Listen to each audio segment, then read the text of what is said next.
Hello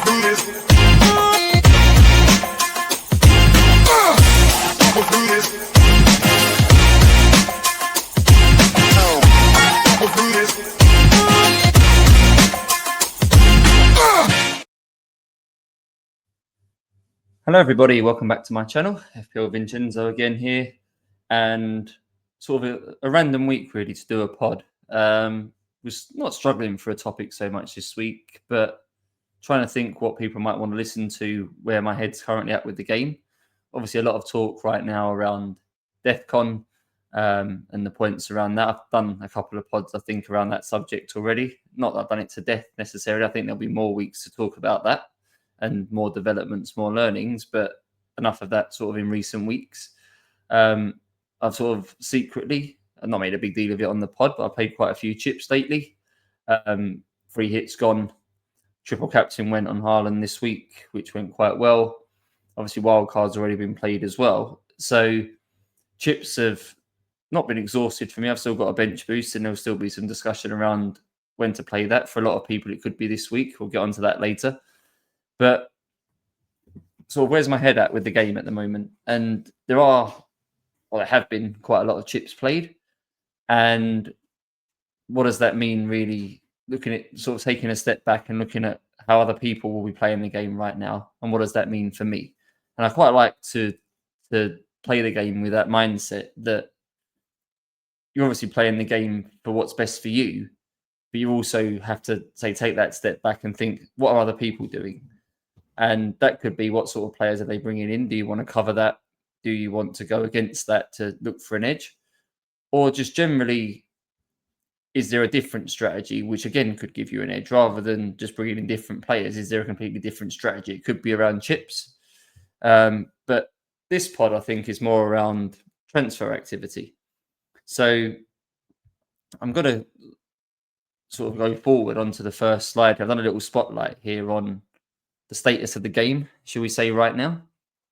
And I played my wild card 2 weeks ago in game week 5. Lots of people then followed as well in game week 6. And even some played it early in that game week 3, game week 4. So it feels like, at least right now, lots of wild cards have been played recently. I haven't got an exact number, but I feel like it's quite a lot of people, at least active managers. I think it's been quite popular. And what does that mean if lots of people have played their wild cards? It means that these managers that have done that have got what I would call a relatively stable squad. They may have picked up a few odd issues. For example, on my wild card a couple of weeks ago, I picked Cole Palmer. Obviously, he's become an issue since. And there might be other people that have picked injured players, banned players, etc., etc. But you would assume that most wild cards are quite stable. They've not got 11, 12 available players, etc., etc., or a collection of players they're not happy with in the sense that they won't be busting to make transfers in the coming weeks. I think right now, because of how the game's developed and the fact we can roll multiple transfers through, we're not forced to use them every week and only keep a maximum of 2. I think that's encouraged people to be more passive, because people, I think, I've got the mentality right now that having 4 or 5 free transfers is good. And if you get to the point where you can get up to that, that's good, because effectively it gives you a mini wild card and gives you the most freedom and flexibility to make certain moves, make quite widespread changes to your team, completely restructure formations, etc. So I don't necessarily agree with this and don't buy into this. But I think a lot of managers are, I would say, quite passive at heart now, and think that the way to benefit from this game is to try and get to 3 or 4 free transfers. I say that might be a pod for another day, but I still think upside chasing is better. Using your transfer each week on the whole is better. Obviously, it's nice to have a little bit of a buffer to cover unexpected injuries, etc. But I don't subscribe to the fact that you want to try and get to 4 or 5 at every opportunity. I think I'm more of a manager that likes to upside chase rather than be passive. But I think a lot of managers out there are passive. Obviously, right now, and I've put the fixtures at the bottom here, that from game week 13, there is some quite big fixture swings. So those that have wildcarded recently will probably be on top of the current fixture swing. Arsenal and Chelsea in particular are quite good right now. And I think most people will have plans towards maximising that. There is a transition in game week 13 with Liverpool, Man City and Newcastle in particular having a really nice run of games. Lots of promoted teams being played. Not they're all particularly bad right now. Promoted teams, Sunderland in particular, doing quite well. Leeds also competing well in the league. Burnley maybe a bit more targetable.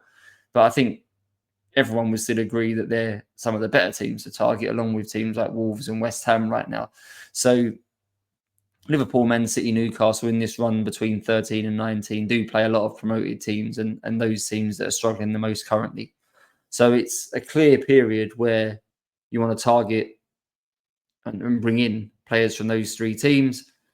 I don't know how many we own from those three teams right now. Probably not very many. I don't think wildcarders would have gone heavy on Liverpool or Newcastle in particular. So obviously having a rolling the transfers through now towards game week 12, game week 13, having 4 or 5 in hand at that point would allow you to bring in lots of those players. So that's another reason why people might be a bit more passive right now, more willing to roll. And final sort of spotlight point here is at the moment, we're really struggling for premiums. I think we like to spend all of our budget. I think we've been, again, mentally trained that having 2 or 3 premiums isn't a bad thing to rotate captaincy and things like that. And generally, the premium players have higher upside. Obviously, Erling Haaland's in incredible form right now, but the other premiums, whether that's Salah, whether that's Saka, Cole Palmer, even Gyökeres, Isak, players like that, none of them are really putting their hand up and saying, like, own me. I think we are owning players like that and maybe prepared to own them for the upcoming fixtures. But right now, I don't think there's that second premium we're desperate to have. So I think people are aware that at some point soon, maybe it will be Isak coming into form. Maybe Gyökeres will start scoring goals. Obviously, Saka's played in the Champions League now and scored, etc., etc. So I think people are sort of just waiting and they're itching to bring that second, third premium in. But right now, there isn't one to own. So I think, again, people are looking at having a squad right now where maybe the budget's a bit more spread. Maybe we are having a few more premium defenders. We're loading up on 7-8 million mids or something like that.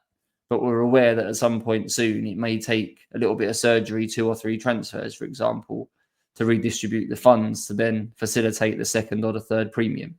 So again, another reason why people might start rolling is to be ready that if they need Isak, and it might take 2 or 3 moves to downgrade 2 or 3 players to upgrade someone to him, that having the transfers in hand makes that easier. So again, for these 4 reasons, I think right now there's a validity to roll in transfers. But for me, I when I see others more in that mindset, I think there's an opportunity here to be a little bit more proactive, shall we say. And why people are resting on their laurels, chilling, however you want to phrase it, that they're, I would say, being quite defensive minded and maybe not having the optimal team each week to have the extra transfers in hand instead. Does that mean I can sort of get ahead of them in this next batch of games over the next 3-4 weeks if I'm sensible with my transfers but proactive? Is there an opportunity for me to see a little bit of a march on these managers and get 5 extra points each game week or something and take some decent rank gains in the process? So I don't normally do this, talk through my individual team, but this is more as a hypothetical, as a demonstration, as sort of just what's going through my mind at the moment in the game. Your teams may be very different to this, but my sort of reasonings may resonate with you, may sort of link to your teams in other ways, and you can take that on board. So what's the lay of the land at the moment with my team? So I wildcarded 2 weeks ago. I used my transfer in the week just gone still. I took out, obviously, Cole Palmer, who was injured, and punted Phil Foden for the Man City Burnley game. Obviously, only got 1 point because they scored 5 goals. He didn't get a goal contribution. He did get a yellow card. So that backfired as a 1 week punt.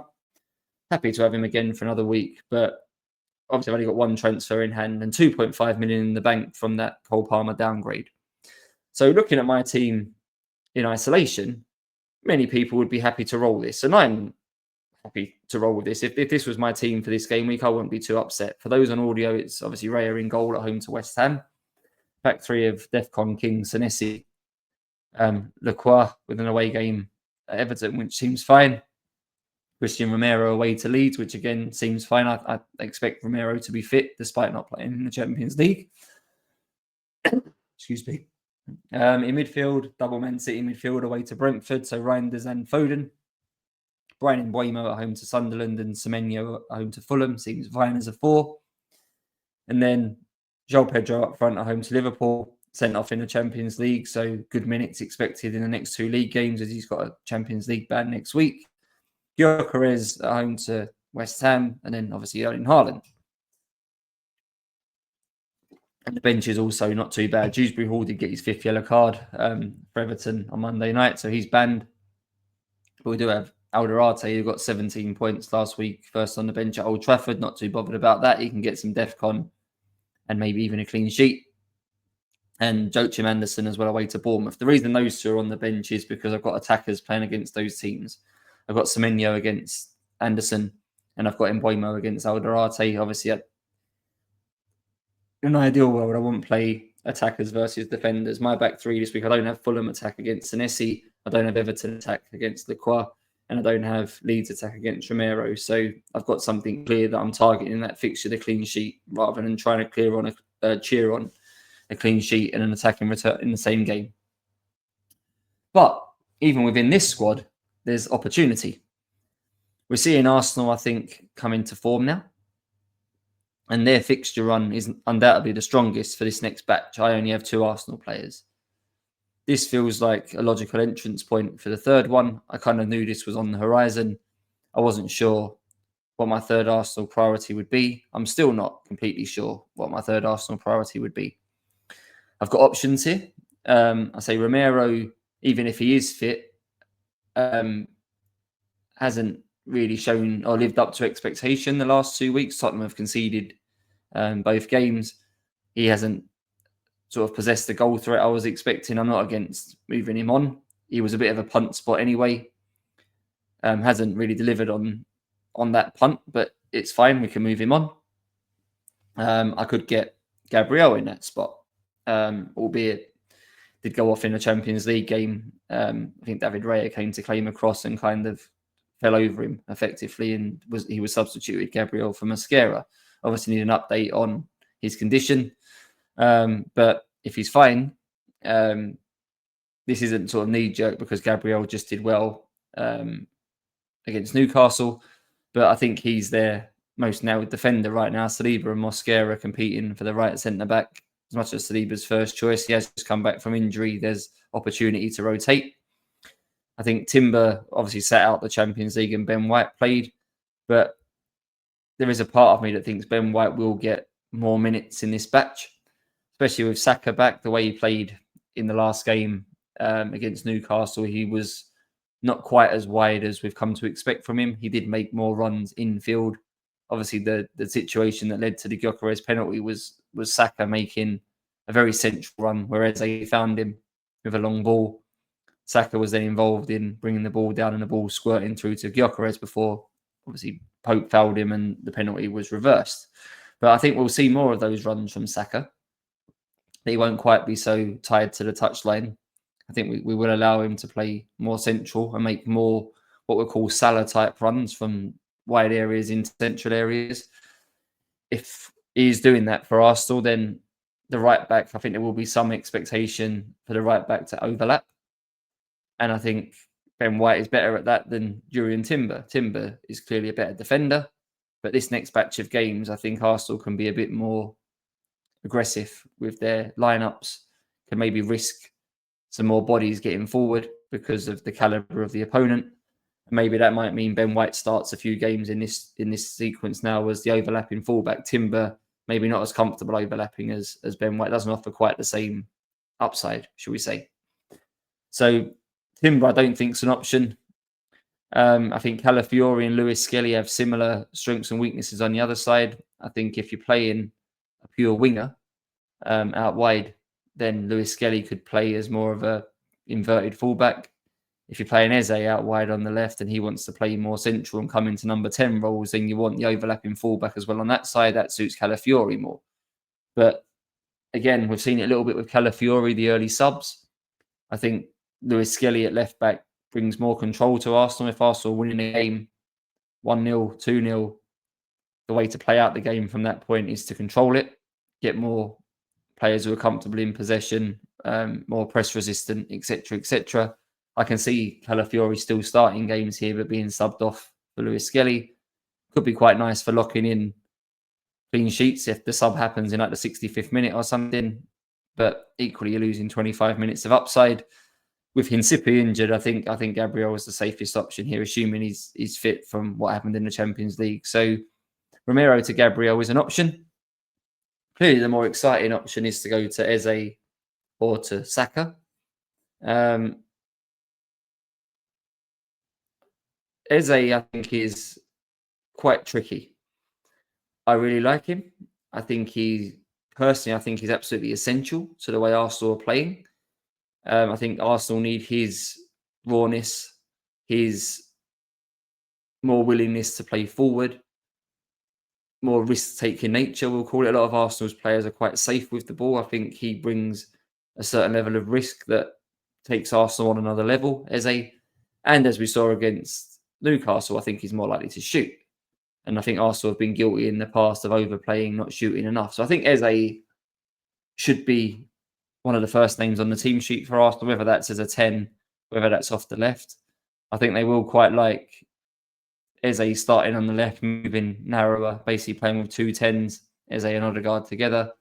Odegaard's main strength, I think, is starting out in a number 10 position and then dropping deeper to collect the ball. That makes him quite hard to press. That gives Arsenal overloads in the build-up. But Arsenal will still have extra creativity on the pitch, even if Odegaard finds himself a bit deeper. Odegaard can then funnel the ball through to Saka, who's playing more narrow, to Eze, who's playing more narrow. And one of those two can maybe look to feed Gyökeres. I think Eze will play a lot of minutes here.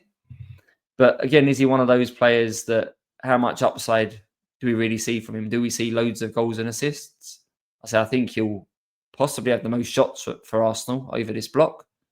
I think we saw it at Crystal Palace that a lot of the chances were sort of shots from the edge of the box, maybe a bit further out. I think that will continue. We saw a couple of chances like that in the Newcastle game.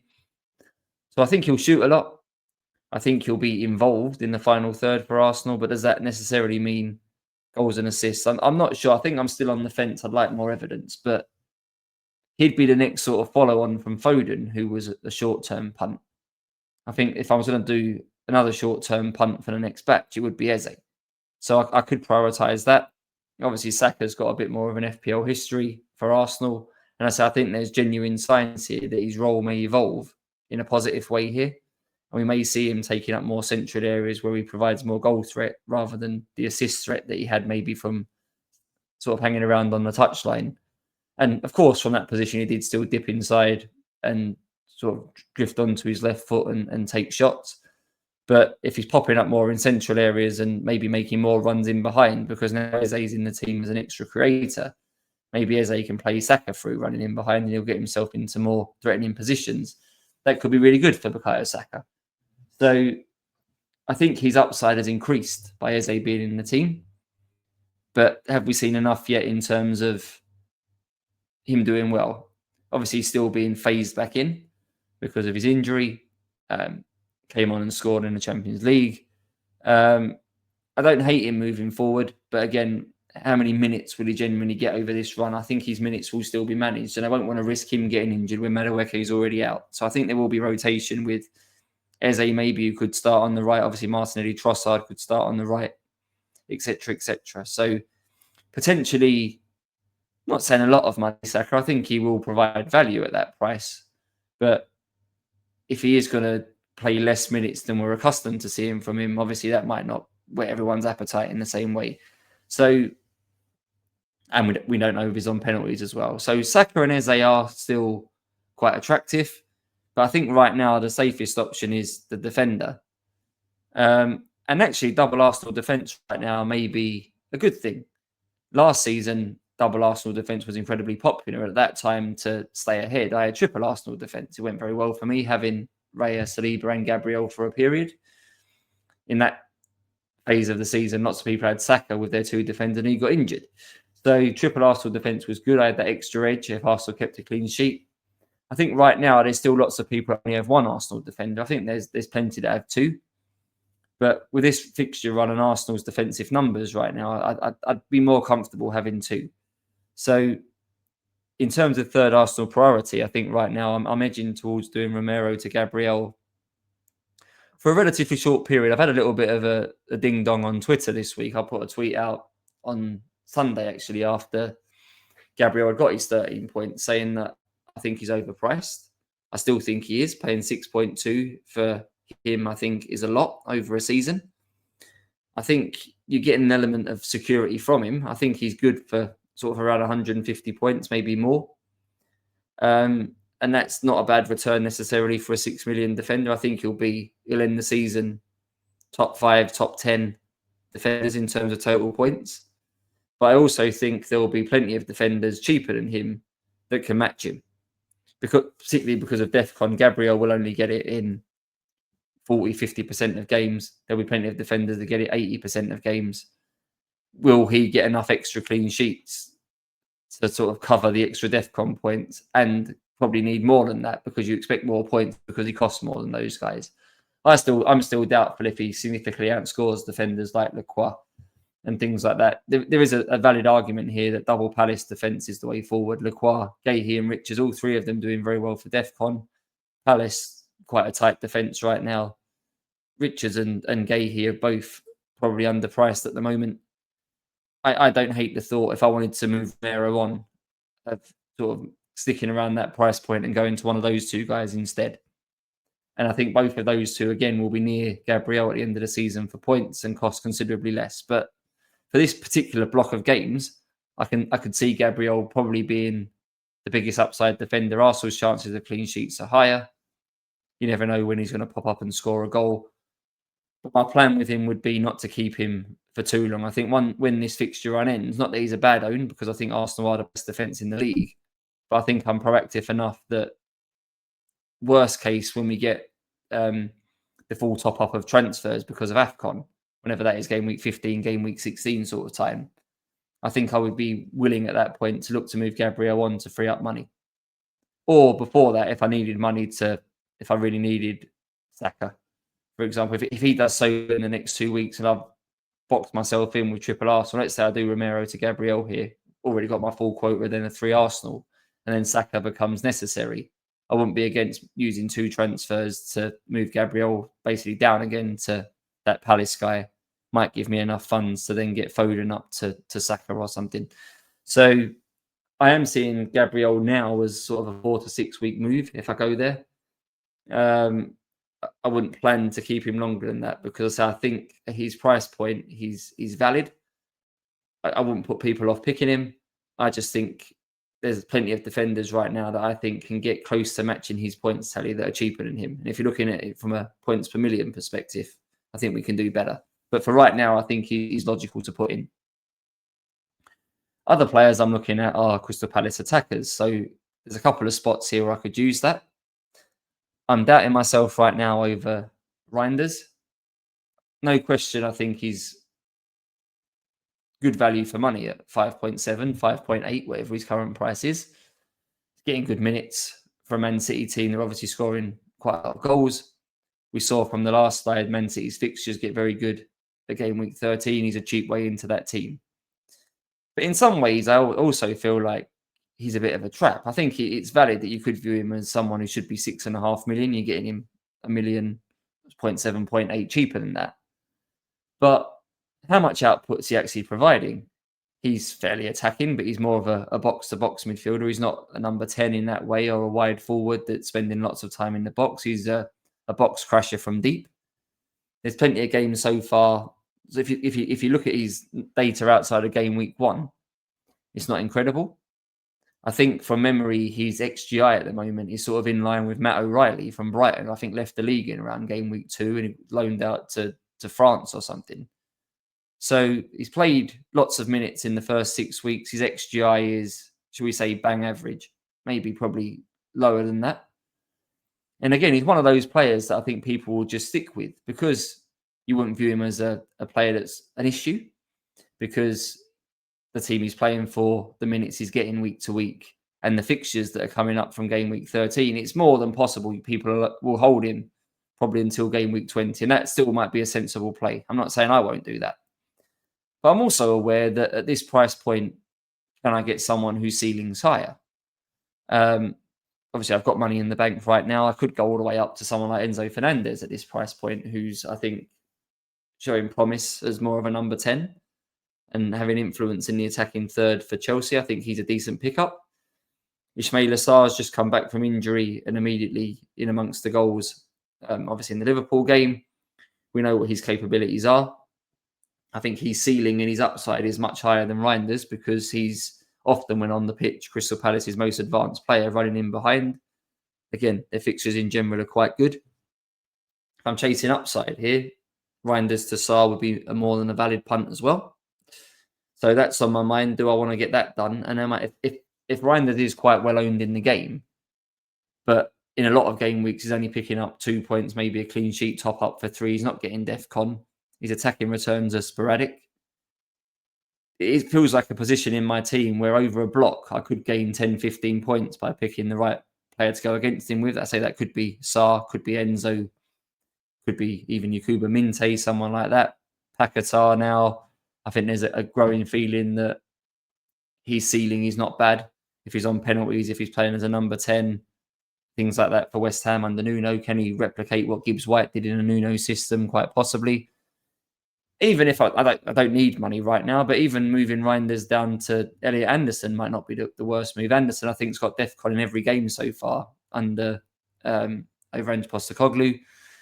I think he is playing a similar role to Reinders in terms of sort of a more like a number 8 that's getting up and down, but he's getting DEFCON where Reinders isn't. Obviously not in the same caliber of team that are scoring the same quantity of goals, but for cheaper, that more reliable DEFCON might mean that Anderson at least matches Reinders over a streak and is cheaper. So I think there's lots of options in this Reinders spot. I say not that he's a bad pick in isolation, but equally, I don't think he's a big upside pick either. So it could be an opportunity for managers there to go against him and gain something. And then I'd say the other player is João Pedro right now. I think he's on 4 or 5 games now without a shot for Chelsea. He's obviously very highly owned in the game. People are starting to move off him, but his ownership's still very high. Again, can we do better? Mateta, I think, is right now the second best in the league for non-penalty XGI behind Haaland. Again, Palace's fixtures are fairly good. He's absolutely nailed in that team as their number 9, takes penalties, all these things. More of an outright striker than what João Pedro is. So again, looking for opportunity to sort of maximise against the masses, shall we say. If João Pedro is running at a reasonably high ownership and not shooting, what really is the expectations for him? And if most of the game are going to be getting those bare minimum points from him because he's not scoring goals, then if I go against him with an alternative and that player is scoring goals at a reasonable rate, shall we say, that's quite a big upside. Not only am I getting points for my different striker, but he's clearly going to be outscoring João Pedro each week if he continues not to shoot. So in terms of upside chasing and being proactive, I'm not against moving him on. Chelsea's fixtures are reasonable. I would say probably better than that, actually, for the next block. I say he's just been sent off in the Champions League, so that should mean his minutes in the league at least are safe.